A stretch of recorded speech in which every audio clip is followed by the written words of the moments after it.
Nintendo's Legend of Zelda franchise of games, you assume the role of silent protagonist Link and undergo a quest that usually involves you working with Princess Zelda and protecting the Kingdom of Hyrule from the demon Ganon.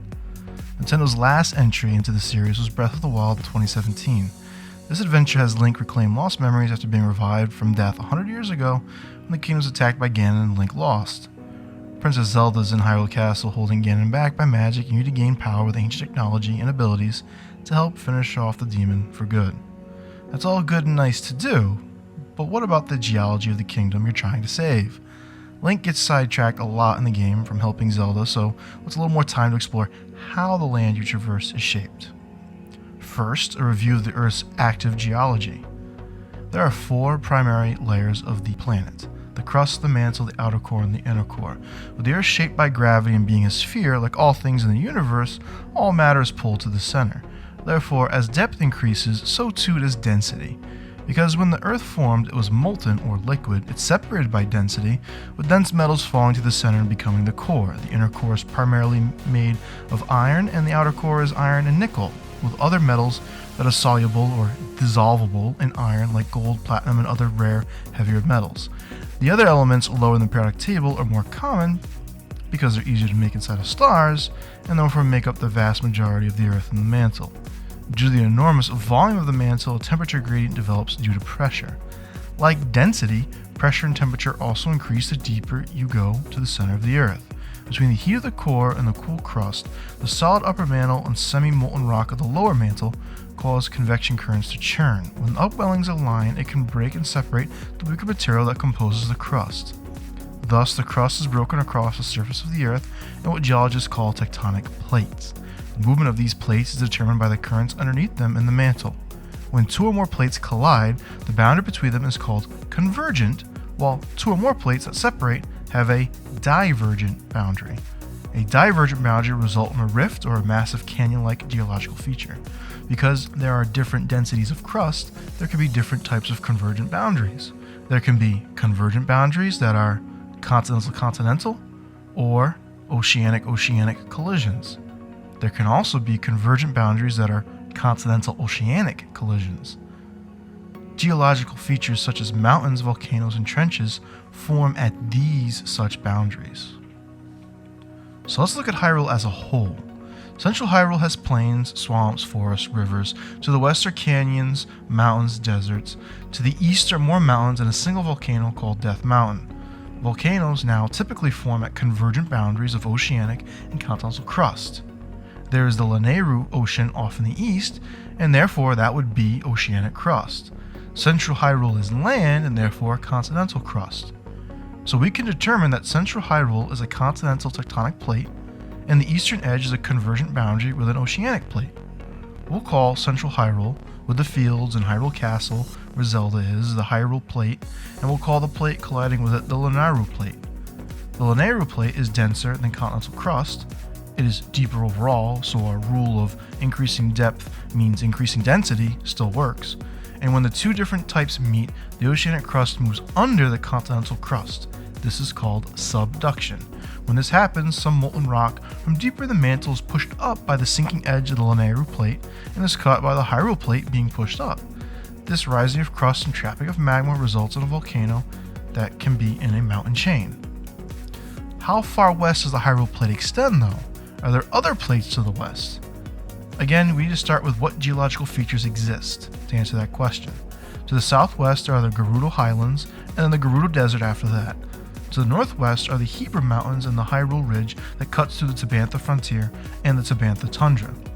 Further west and north of that corner of the map exist massive canyons and what look like continental rifts. A very similar environment exists in real life: the western United States and the Rocky Mountains. The Rocky Mountains can serve as an answer to our questions in the beginning. Cascades and Sierra Nevadas are further west, but those exist because of a convergent boundary with the dense Pacific Plate.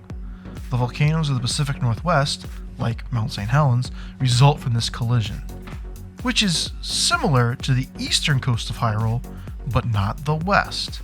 So if the Rocky Mountains are east of the Pacific mountain chains and do not sit on a convergent boundary, right in the middle of the North American plate, then how on earth did they form in the first place? Two ancient tectonic plates existed about 70 million years ago, where the northern Pacific Ocean and Pacific Plate are currently. They were called the Kula and the Farallon plates.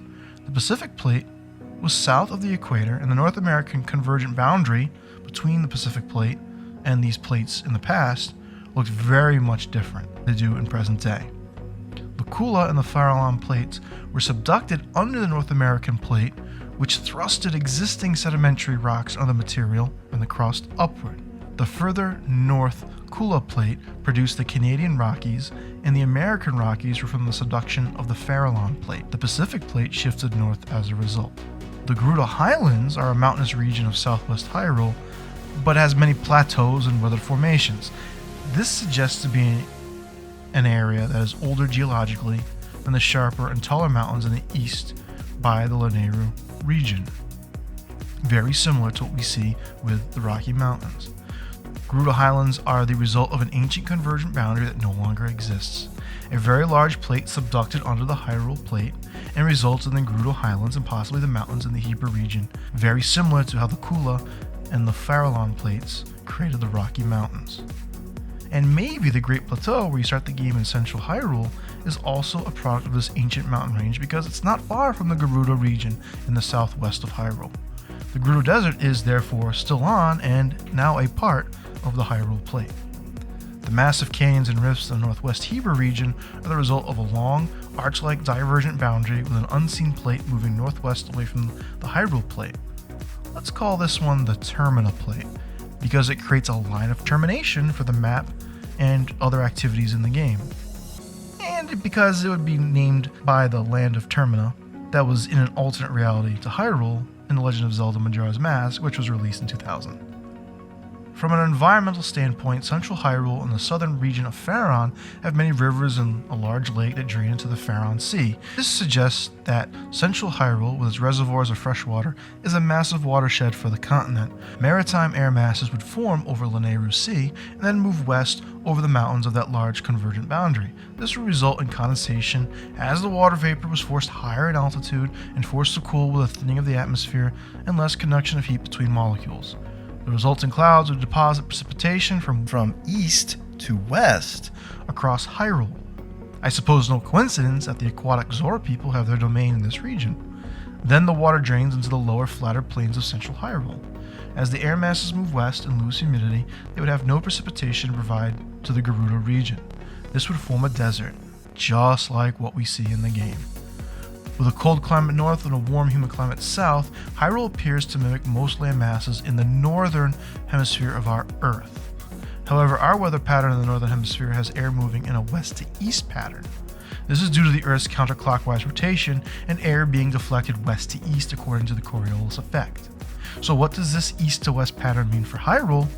It means that the planet Hyrule is on is actually rotating clockwise. Also, with Hyrule, the distance from pole to equator is much shorter, and this weather pattern affects most of this area. That's how we know it's probably based on a planetary rotation instead of another small-scale phenomenon. So this planet Hyrule is on is not only rotating opposite the Earth, but is also much smaller than the Earth, since the distance between the pole and the equator is much smaller. But gravity is still very similar, and works very much in the same manner. Therefore, the core of this planet must be much denser than the Earth. It has to have more mass in a smaller area. Instead of iron and nickel and other heavier elements in smaller amounts, the planet with Hyrule must have a large abundance of heavy metals, like gold or platinum, uranium, or some amounts of the densest element, osmium. To kind of sum it up, the Kingdom of Hyrule sits on a large tectonic plate of continental crust. To its east, there is an oceanic plate converging, subducting under to create tall mountains and a volcano. To the west, there is an ancient plate that subducted under the Hyrule Plate and a convergent boundary that created an ancient mountain range that has weathered over time. This subduction started to push another plate off to the northwest away from the Hyrule Plate to form a massive rift due to a divergent boundary. The climate and water reservoirs of Hyrule suggest a weather pattern that moves from the Lanayru Sea in the east to the Tabantha Tundra and Gerudo Desert in the west. Since there is an Arctic climate zone in the north and rainforests in the south in the Faron region, it can be assumed that these mark a pole in the north and equator in the south, like mapping conventions on Earth for the northern hemisphere. Therefore, this planet would be rotating opposite the Earth and is much smaller in size, yet with similar gravitational attraction as the Earth. This means that the mantle of the planet Hyrule is on would have a similar semi-molten mantle of rock with similar volume, but a much, much more dense inner core of heavy metals, like gold. Thanks for watching.